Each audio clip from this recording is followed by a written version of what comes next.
لا شریک لہ، جس کا کوئی شریک نہیں، نہ ذات میں، نہ صفات میں، نہ افعال میں۔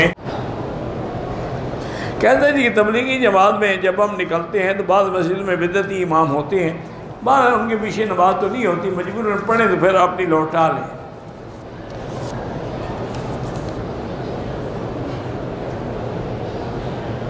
اگر کوئی آدمی صفا کرنے کے بعد حلق نہیں کیا اور احرام اتار دیا، پھر حلق کیا یا نہیں کیا، مسئلہ تو پورا لکھو نا۔ اگر اس نے حلق نہیں کیا ہے تو حلق بھی کرے، دم بھی دے، اور اگر چند منٹ کے لیے کپڑے اتارے، احرام اتارا، حلق کرا لیا، پھر کوئی دم نہیں۔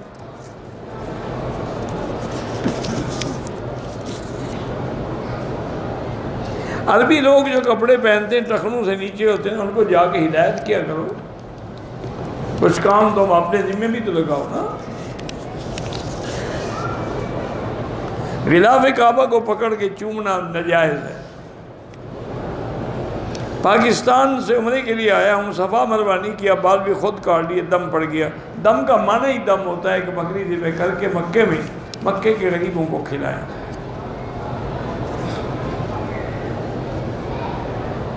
میں عمرے کے لیے آئی ہوں، ماہواری کی گولیاں کھائی ہیں، میعاد آنے پر ماہواری شروع ہو گئی، بہرحال میعاد آنے پر شروع ہو گئی تو پھر آپ اس کی پورے جتنے دن کی عادت ہے وہ پورے کھائیں۔ اب جب شروع ہو گئی تو ہو گئی، بس گولیوں نے فائدہ نہیں کیا۔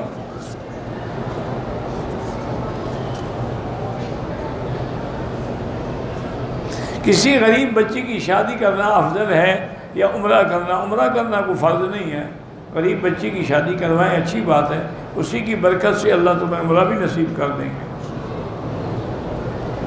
21 دن کا عمرہ، 21 دن ایک جگہ تو تم نے نہیں رہنا، کچھ مدینے میں کچھ مکے میں، تو نماز قصر ہوگی۔ ایک آدمی نے پتہ نہیں عمرے سے واپسی پر 15 دن بعد خواب میں آپ کی میت کی زیارت کی، میت حرم میں تھی، تو پاؤں مبارک کو بہت سب اللہ قبول فرمائے، اچھا خواب ہے۔ ہم 5 بندے ہیں، طواف کیا، سر مڈا دیے، صفا نہیں دوڑے، سب پہ دم پڑ گئی۔ مغرب کی اذان کے بعد 2 رکعت پڑھے تو جائز ہے، لیکن حنفی مسلک میں افضل ہے کہ نہ پڑھے۔ کوئی مجبوری ہے، طواف کی 2 رکعت ہیں، یا باقی ائمہ کے نزدیک تو جائز ہے۔ شیطان بھی حرم میں ہوتا ہے، بالکل آپ کے ساتھ ہوتا ہے، وہاں آپ کے ہاں تو چھوٹے چھوٹے ہوتے ہیں، یہاں تو خود بڑا ہوتا ہے۔ ابو جہل کہاں رہتا تھا؟ وہ بڑا شیطان تھا، وہ بھی تو مکے میں رہتا تھا۔ بعد عصر طواف کی نفل نہ پڑھیں، مغرب کے بعد پڑھیں۔ صفا اور مروہ کی سعی کی، چکر لگانے کے بجائے 14 چکر لگا دی، بہرحال اللہ قبول کرے، آئندہ ایسا نہ کرے۔ ایک شخص نے بیوی کو طلاق دے دی اور 12 دن کے بعد پھر نکاح کر لیا۔ میرا بھائی 1 دی، 2 دی، 3 دی، وضاحت کریں، اگر 3 ہے تو پھر نکاح نہیں کر سکتا، 1 یا 2 ہے تو کر سکتا ہے۔ پتہ نہیں آپ نے کون سی انگوٹھی پہنی ہے، میں نے جو پہنی ہے تم دیکھ رہے ہو۔ شادی کتنی عمر میں کرنی چاہیے؟ جب آدمی بالغ ہو جائے، جوان ہو جائے، کریں۔ ایک آدمی بیمار ہے، اللہ پاک شفا عطا فرمائے۔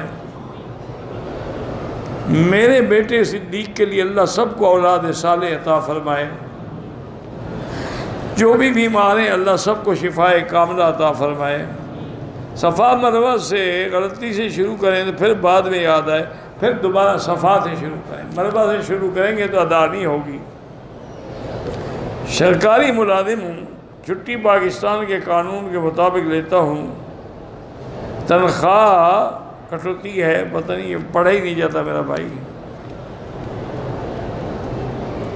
دوسرے چکر میں طواف میں استلام بھول گیا، کوئی بات نہیں۔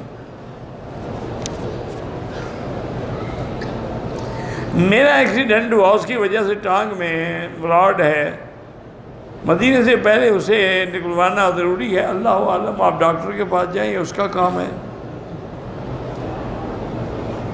صبح حرم شریف زوال سے پہلے نوافل پڑھ رہے تھے، بہرحال یعنی عین سورج جب سر پہ اس وقت پڑھنا ناجائز ہے، ورنہ باقی تو پڑھ سکتے ہیں۔ میرے چاچے ناجائز طریقے سے پیسہ کماتے ہیں، میری مدد کرنا چاہتے ہیں، کریں، وہ خدا کو ذمہ دار ہیں، تم تو نہیں نا۔ غلط کمایا تو انہوں نے کمایا ہے، تمہیں تو مدد کے طور پہ دے رہے ہیں۔ بہرحال قانون کی مخالفت نہ کیا کریں سعودی عرب میں رہتے ہوئے۔ میرا کام مل جائے تاکہ مجھے بہن کی شادی کرنی ہے، حسبنا اللہ و نعم الوکیل زیادہ پڑھا کریں۔ اگر حالت احرام میں دوران وضو داڑھی کا کوئی بال ٹوٹ جائے، نکل جائے، کوئی بات نہیں۔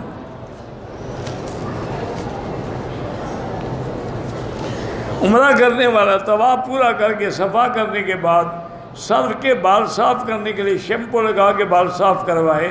اگر شیمپو خوشبو والا تھا دم پڑ جائے گا، سادہ تھا تو کوئی بات نہیں۔ میری بیوی کے ایام شروع ہو گئے ہیں، وہ باہر سے مسجد حرام کے باہر یعنی سن میں بیٹھ سکتی ہے، ذکر بھی کر سکتی ہے۔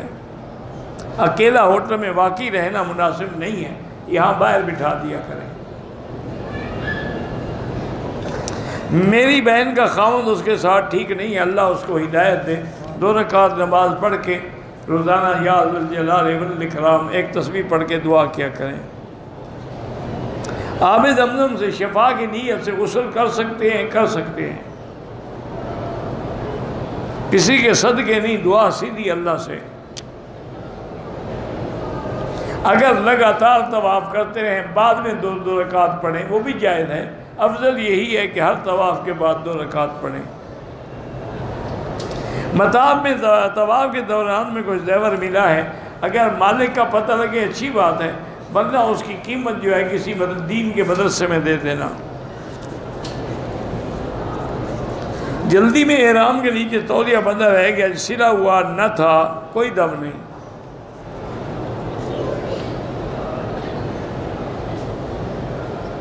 دھوپ والی ٹوپی اور دھوپ والی اینک سے طواف ہو جاتا ہے؟ ہاں ہو جاتا ہے۔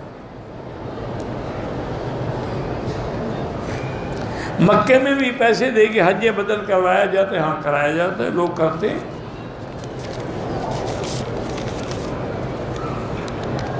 صدقہ غریب کھاتے ہیں، اور بس جو غریب ہے وہ کھائے۔ انما الصدقات للفقراء والمساکین۔ 2 سال یا 6 مہینے کے بچوں کو احرام باندھنے کی کوئی ضرورت نہیں۔ کچھ لوگ عمرے پر اپنے کفن کا کپڑا ساتھ لے کر آتے ہیں، زمزم میں دھوتے ہیں، یہ کوئی مسئلہ نہیں ہے، باقی ان کا اپنا ایک خیال ہے، ورنہ بخشش ایمان سے ہوگی، زمزم کے کفن سے نہیں ہوگی۔ عمرے کے لیے آنا ہو تو پہلے مکہ آنا افضل ہے، بہرحال اب جیسے راستہ ملے۔ علماء یہی کہتے ہیں کہ مکے آ جائے، عمرہ کرے، پھر مدینہ حاضری دے۔ لا شریک لا، جس کا کوئی شریک نہیں، نہ ذات میں، نہ صفات میں، نہ افعال میں۔